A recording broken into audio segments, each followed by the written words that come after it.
Mereka mengajarkan bahwa kebebasan adalah hakmu sejak lahir, bahwa pikiran ialah milikmu sendiri dan setiap keputusan harian berasal dari dirimu. Namun, pernahkah kau bertanya, bagaimana jika narasi yang diwariskan kepadamu tak pernah benar adanya? Bagaimana jika realitas yang kau jalani, keyakinan yang kau pegang, keinginan yang kau kejar, bahkan keraguan yang kerap mengusik hatimu, sesungguhnya bukan milikmu, melainkan benih-benih yang ditanam dengan hati-hati? Para gnostik, para pencari hikmah tersembunyi dari masa lampau, membicarakan makhluk-makhluk kuat bernama Archon, bukan malaikat jatuh atau iblis serupa dongeng suci, melainkan sesuatu yang lebih lihai dan mengendap. Mereka dulu mengingatkan, Archon menenun tipuan-tipuan halus, lembut namun begitu menggoda, sehingga jebakan mereka mengurungmu sebelum kau sempat menyadarinya. Ada sesuatu yang telah disembunyikan darimu selama ribuan tahun, rahasia yang begitu rapi terkubur hingga hampir tak satu pun di dunia ini sanggup menemukannya. Penjara ini tanpa jeruji, tak ada dinding maupun rantai. Sebuah kurungan tak kasat mata yang dibangun dalam relung pikiranmu sendiri, memanfaatkan kekuatan yang dulu diberikan padamu. Daya cipta yang seharusnya menjadi anugerah berubah menjadi penjara halus, mekanisme yang menahanmu di tempatmu berdiri. Berabad-abad lamanya manusia berjalan di dalam sangkar ini tanpa pernah sadar, meyakini diri mereka bebas, ketika sebenarnya pikiran kita diam-diam dipanen dan dialihkan, dijadikan santapan oleh makhluk-makhluk penguasa ilusi ini. Peringatan para gnostik tersimpan di dalam lembaran-lembaran usang, gulungan rahasia, upacara tersembunyi, menanti hingga kesadaran umat manusia menjulang tinggi dan segelintir di antara kita akhirnya mengingat sesuatu yang pernah hilang dari ingatan dunia. Kini kau hadir di sini, menonton dan mendengarkan alur kisah ini. Itu berarti hatimu telah melewati batas gema ilusi yang membelenggu banyak jiwa. Kau adalah bagian jejaring jiwa-jiwa terjaga, para perindu kebenaran yang berupaya mengingat dan merebut kembali sesuatu yang diam-diam telah dirampas. Bersiaplah, sebab bila kau memahami apa itu Archon sebenarnya dan kekuatan tersembunyi di balik tirai penipuan mereka, sudut pandangmu terhadap realitas takkan pernah sama lagi. Segera kau akan temukan kembali jalan kuno, metode gnostik yang dibuat secara rahasia untuk membebaskan batin dari cengkeraman makhluk penguasa ini. Disinilah tabir mengapa banyak manusia terus-menerus tersesat di lintasan-lintasan ketakutan, pengalih perhatian, dan lupa pada jati dirinya akan tersingkap. Ini bukan jalan yang seharusnya ditapaki umat manusia. Karena begitu kau paham permainan Archon dalam mengelola persepsi manusia, bukan cuma cara pandangmu terhadap pikiran yang akan berubah, cara memandang dunia pun berubah sepenuhnya. Jauh sebelum agama-agama besar membingkai kisah penciptaan, telah berhembus bisikan tentang hakikat yang lebih dalam. Sebuah kebenaran yang lama terpendam, ditekan, dan hampir lenyap oleh arus waktu. Lalu, tahun 1945, di bawah pasir gurun Nag Hammadi, Mesir, seorang petani menemukan kendi tanah liat tersegel. Di dalamnya, tulisan-tulisan yang tersembunyi selama lebih dari 1.900 tahun akhirnya mencuat ke permukaan. Injil-injil gnostik, teks-teks yang mengungkap pandangan yang berbeda sepenuhnya mengenai alam semesta dan posisi manusia di dalamnya. Naskah-naskah ini membuka tabir perang kosmik tersembunyi, pertempuran tanpa senjata, tanpa barisan bala tentara, melainkan melalui persepsi, konflik tak bersuara yang memutus umat manusia dari sumber asal, hingga membuat kita lupa pada percikan ilahi di jiwa sendiri. Menurut para gnostik, dunia fisik yang menyapa dengan segala bentuk dan warnanya, rupanya bukan hasil cipta Tuhan sejati, sang sumber murni. Dunia ini telah direbut oleh kekuatan yang lebih rendah, demiurge, sang perancang palsu, arsitek buta yang mengira dirinya penguasa segala. Gnostik kuno menuturkan, tragedi kosmik dimulai lama sebelum manusia menghirup napas pertamanya. Sophia, Perwujudan kebijaksanaan ilahi beraksi tanpa restu, melahirkan sosok cacat. Yaltabaoth, makhluk berkepala singa dan tubuh ular dengan sorot mata selayaknya kilat. Dalam keterbatasannya, Yaltabaoth mencipta 12 archon sejajar zodiak beserta 7 penguasa planet yang mengikuti bintang-bintang pengembara. Lebih jauh, 365 archon lain mengatur laju hari-hari. Mesin kosmos megah yang menahan manusia dalam pusaran waktu, tipuan, dan pengendalian. Mereka bukan sekadar pelayan, melainkan para penegak aturan pembatas, pembuat jebakan yang menjadikan hidup manusia sebagai penjara halus yang tak tampak mata. Apa sejatinya makhluk-makhluk ini? Kata archon berasal dari bahasa Yunani, berarti penguasa atau otoritas. Namun di mata Gnostik, mereka bukanlah penguasa agung atau pemelihara ilahi, melainkan parasit kosmis yang berdiri di sisi lain tabir persepsi manusia, menghirup gelombang kegelisahan, kebingungan, dan rasa takut. Jangkauan mereka jauh melampaui apa yang pernah kita bayangkan. Mereka adalah dalang pengalih perhatian, ahli tipu daya. Mereka tak bisa mencipta yang orisinal, hanya meniru. Mereka tak membawa pencerahan, hanya memperkeruh dan memanipulasi. Bagi para Gnostik, kekuatan-kekuatan ini nyata, bukan sekadar simbol atau kiasan. Yang mengerikan, archon tak perlu menguasai dunia luar kalau dunia batinmu sudah berada dalam genggaman mereka. Setiap bisikan mengganggu, ketakutan tak rasional, keinginan palsu yang mengusik dirimu.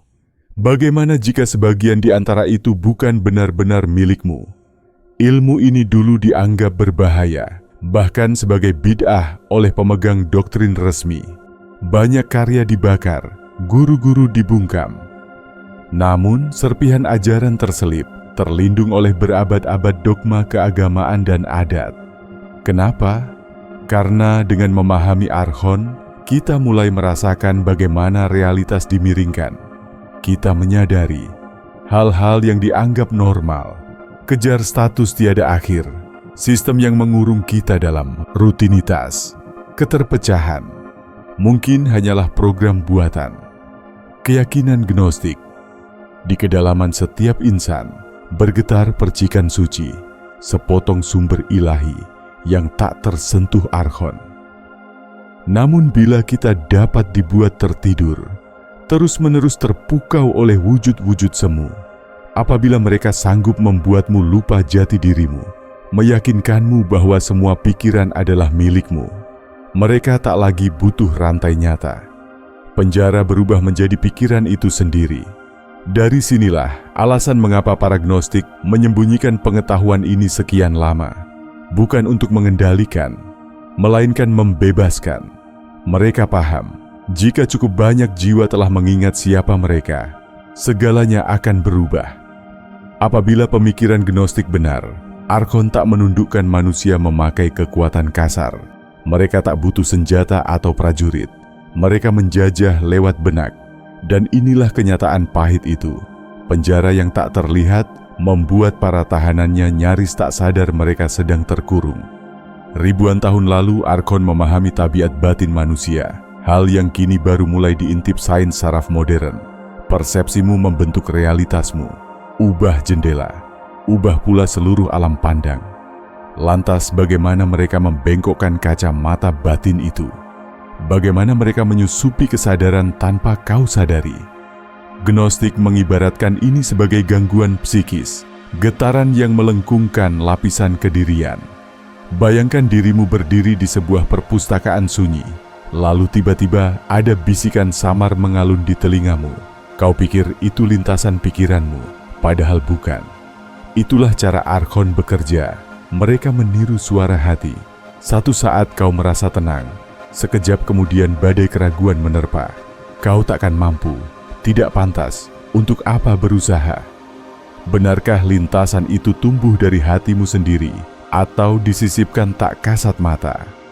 Lebih dalam lagi, archon menumpang pada getaran rasa takut, emosi rendah semacam marah, iri, malu, bersalah. Semakin lama kau terjebak di kubangan itu, makin lebar celah dikosongkan untuk dimasuki. Tak hanya individu, para gnostik percaya Archon turut membentuk batin kolektif, budaya, sistem, nilai, digubah agar tampak berasal dari kita sendiri. Padahal semua telah diarahkan sesuai agenda mereka. Mengapa banyak orang berlomba mengejar hal-hal yang tak pernah benar-benar membahagiakan? Mengapa miliaran manusia terus membanding, membeli, bersaing, percaya kebahagiaan selalu menggantung di ujung pencapaian berikutnya?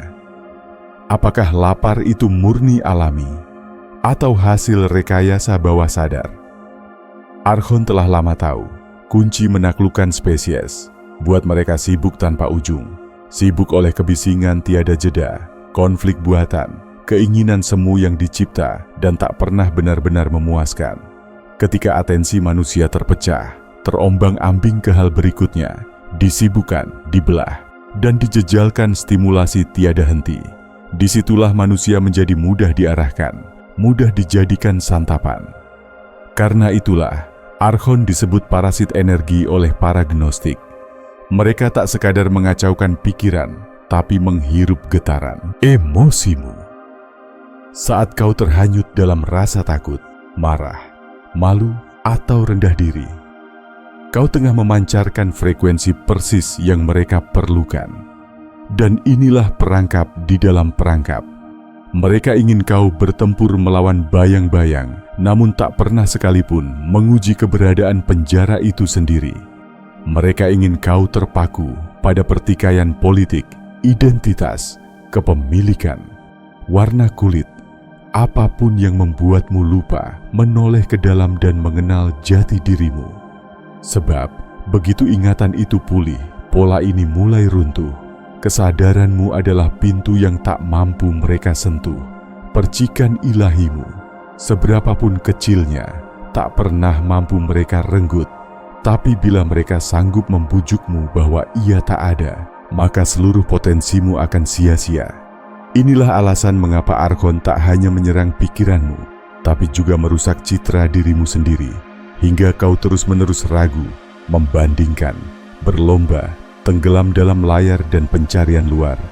Alih-alih menengok ke dalam, di sanalah ketuhanan sejati bersemayam.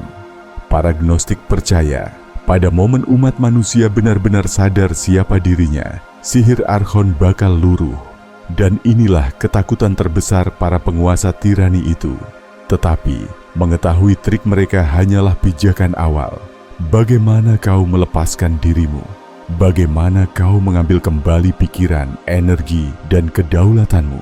Untuk itu, kita perlu menyelami lebih jauh mekanisme batin manusia dan metode gnostik kuno yang dirancang agar manusia mampu melampaui belenggu sistem Archon. Karena sekali kau melihat permainannya, tak ada lagi jalan kembali. Jika pengaruh Archon sekadar bermain di wilayah pikiran dan emosi saja, mungkin kita sudah mudah keluar. Namun para gnostik percaya, Archon beroperasi bukan hanya di batin manusia. Mereka berkeliaran hingga ke lapisan waktu. Mereka memelintir cerita, membikin pola palsu, menahan umat manusia dalam putaran sejarah yang terlihat acak. Padahal diatur langkah demi langkah. Pernahkah kau perhatikan mengapa sejarah kerap berulang? Peradaban bangkit, karam, tetapi kesalahan, pecah belah, dan pengalihan hanya berganti wajah. Menurut gnostik, ini memang rancangannya. Kita berada di dalam labirin kosmik, tak tampak dindingnya, namun jalan-jalan, pilihan, riak kolektif umat manusia pelan-pelan diarahkan. Setiap perubahan massal, obsesi budaya, spiral ketakutan yang menyebar, mencipta gelombang emosi. Itu energi, bahan bakar Archon, kata gnostik. Namun yang paling mengganggu, Archon tak cukup puas mengatur keadaan luar. Mereka merambah ke jalan-jalan spiritual. Selama beribu tahun, potongan kebenaran dicacatkan, naskah kuno dipelintir, simbol dibalik makna, dan warisan mistik dikosongkan hingga tersisa hanya bayang-bayang kosong. Tujuannya jelas, karena mereka tahu Cara termudah membuat manusia tertidur ialah menyediakan ilusi seolah-olah telah terbangun. Untuk setiap ajaran sejati, tercipta puluhan ajaran ringan, ajaran setengah matang yang didesain hanya untuk menuntun pejalan ke jalan buntu. Kejar guru ini, beli ritual itu, kejar keinginan A, lantunkan mantra itu, asal jangan pernah selami pucuk ketuhanan di dalam jiwamu. Sebab itulah sisi satu-satunya yang tak bisa mereka kuasai. Manusia pun tetap terjebak, sibuk mencari keluar, berlari, mengincar, namun tak pernah benar-benar pulang ke kedalaman diri. Peringatan telah mereka sampaikan lebih dari 1500 tahun lalu. Dalam Apokrifon Yohanes, salah satu naskah yang tersingkap di Nag Hammadi, Arkhon digambarkan sebagai penguasa ilusi, ahli membuat rupa, agar manusia tetap hidup dalam kelupaan. Mereka rajin menenun fata morgana perpisahan, keterbatasan dan ketakutan. Karena selama kita percaya diri kita tak berdaya, maka itulah yang jadi kenyataan. Namun ada paradoks, mereka selalu terpenjara. Mereka dapat mempengaruhi, tapi tak mampu mencipta yang murni, tak bisa melahirkan kebenaran. Kekuasaan mereka sepenuhnya bertumpu pada persetujuan bawah sadar kita terhadap kisah yang diwariskan. Jika kisah itu dipertanyakan, rantai mulai rapuh. Dan ini bukan sekadar soal kebebasan individual, ini soal masa depan bersama. Karena saat makin banyak orang melihat ilusi, kesadaran kolektif mulai mendobrak takdir lama. Peluang baru tumbuh, kemampuan tersembunyi yang lama membeku akhirnya muncul. Inilah mimpi buruk Arkhon. Manusia sadar bahwa pilihan realitas ada di tangannya.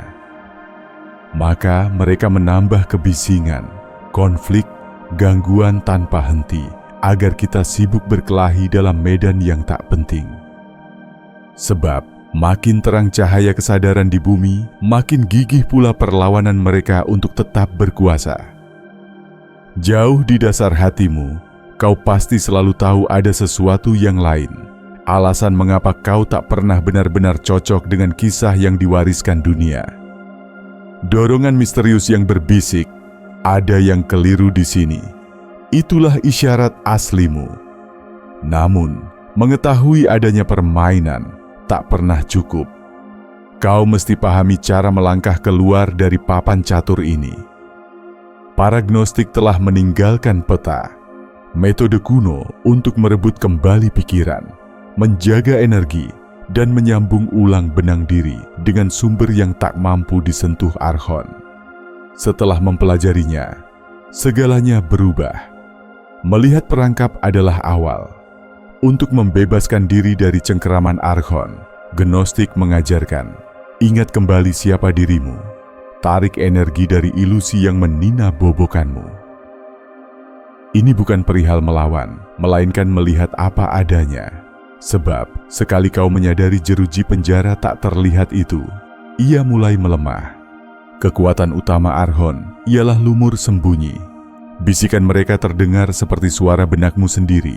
Keinginan mereka jadi obsesi pribadimu. Namun paradoks muncul. Begitu pola itu tampak jelas di hadapanmu, kuasanya melemah. Saat ini, cobalah hening sejenak, tarik nafas pelan, pejamkan mata, dan amati pikiran pertama yang muncul. Jangan dihakimi, jangan diikuti, cukup diperhatikan. Dari mana ia berasal? Apakah lahir dari dalam dirimu, atau datang diam-diam dari luar? Inilah latihan yang gnostik sebut gnosis, pengetahuan langsung. Keluar dari kebisingan dan menyaksikan permainan yang sedang terjadi di dalam batinmu. Setiap kali kau mengenali pikiran tak otentik, kau mengambil kembali energi yang nyaris tergadai. Arkhon tumbuh subur dari getaran rendah, rasa takut, iri, malu, amarah. Inilah makanan utama penjara tak tampak itu. Jalan keluar, biarkan mereka kelaparan. Saat terasa kau tersedot ke jurang emosi negatif, berhenti sejenak dan kembali hadir pada napas. Letakkan telapak tangan di dada, hirup udara perlahan 3 kali. Bayangkan, Dengan tiap napas, energimu kembali pulang dan semua simpul yang mengurasmu terputus. Keyakinan Gnostik, energimu suci. Setiap energi yang berhasil direbut kembali, kau berubah dari menjadi santapan Archon menjadi jiwa yang tak lagi dapat disentuh. Di lubuk hatimu tersimpan sesuatu yang tak mampu mereka sentuh. Percik ilahi, serpihan asal mula. Archon hanya bisa mengalihkan perhatianmu darinya. Untuk membangkitkan percikan ini, Gnostik mempraktikkan kenangan suci. Langkah batin kembali menuju sumber. Untukmu, ini bisa berbentuk keheningan sederhana setiap hari. Menghadirkan kesadaran tepat di balik arus pikiran. Bukan masa lalu, bukan masa depan, melainkan saat ini juga. Dalam keheningan inilah, ilusi mulai luruh. Dan kau bersua dengan bagian dirimu yang sejatinya selalu bebas. Rahasia terdalam adalah ini. Archon tak mengendalikan realitas, mereka mengendalikan atensi. Kemana atensi mengalir, kesanalah realitas terbentuk. Kekuatan sejati berakar di dalam dirimu sendiri. Jika mereka bisa memperangkapmu dalam pusaran kekacauan, kegetiran dan ketakutan kau, kadang tanpa sadar, ikut memilih jalan hidup yang telah mereka atur. Namun, begitu fokusmu sengaja diarahkan ulang pada hal-hal yang membangkitkan, menyehatkan, dan menghadirkan ketenangan, kau sedang menempuh jalur baru yang seluruhnya berbeda. Setiap pilihan pikiran, setiap keyakinan yang dikaji ulang, setiap detik keheningan, sesungguhnya adalah tindakan revolusi sunyi. Mungkin sebab itulah kau tiba di sini, hari ini. Bukan sekadar kebetulan. Ada sesuatu dalam dirimu tengah bangkit dan mengingat. Bila makin banyak dari kita kembali sadar, jeruji penjara tak kasat mata akan patah satu demi satu. Kalau kau ingin lebih dalam mendalami ajaran tersembunyi ini, aku telah siapkan e-book gratis berjudul Membebaskan Diri dari Ilusi, Panduan Gnostik Menaklukkan Realitas. Di dalamnya, kau akan menemukan penjelasan yang lebih mendalam, serta langkah nyata untuk benar-benar membebaskan diri dari pengaruh para Archon. Temukan tautannya di deskripsi. Lewat naskah, simbol, dan bisikan rahasia, Gnostik menyampaikan pesan. Archon tak membelenggu dengan rantai besi. Mereka mengikat lewat lupa. Melalui cerita yang diwariskan, pikiran yang tak pernah kau tanya asal-muasalnya. Tapi kini, hari ini, segalanya berubah. Sebab kau mulai melihat pola permainan. Penjara tak terlihat hanya berfungsi jika kau yakin padanya. Setiap kali kau kembali ke kewaspadaan, setiap jeda untuk mempertanyakan suara dalam kepala, setiap penarikan energi diri dari pusaran rasa takut dan gangguan, satu persatu jeruji hancur. Dan mungkin inilah alasan mengapa semesta menuntunmu ke video ini. Bukan sekadar perjalanan acak, melainkan karena ada sesuatu dalam dirimu, tua sebelum waktu, sebelum nama, bahkan sebelum hidup di tubuh ini, telah lama menanti untuk bangkit dan mengingat. Para Gnostik, dalam keyakinan dan harapannya, percaya, bila sudah cukup banyak percikan ilahi terjaga, kekuasaan Archon runtuh, dan tirai ilusi pun terkoyak. Mungkin inilah panggilan terdalammu, bukan hanya memahami rahasia ini, tetapi menjadi saksi hidupnya. Jadi, tanyakan pada batinmu, jika semua pikiran bukan sepenuhnya milikmu, siapakah kau di balik keramaian itu? Karena ketika kau mulai mengingat, melangkah menembus fata morgana, perjalanan sejati pun dimulai. Jika kau ingin terus meraba lapisan terdalam ajaran tersembunyi yang mereka ingin kau lupakan, pastikan kau sudah bergabung dengan Gnostic Eye agar tak ketinggalan setiap video terbaru. Karena semakin jauh kita menjelajah, permainan ini semakin aneh, dan segalanya baru saja dimulai.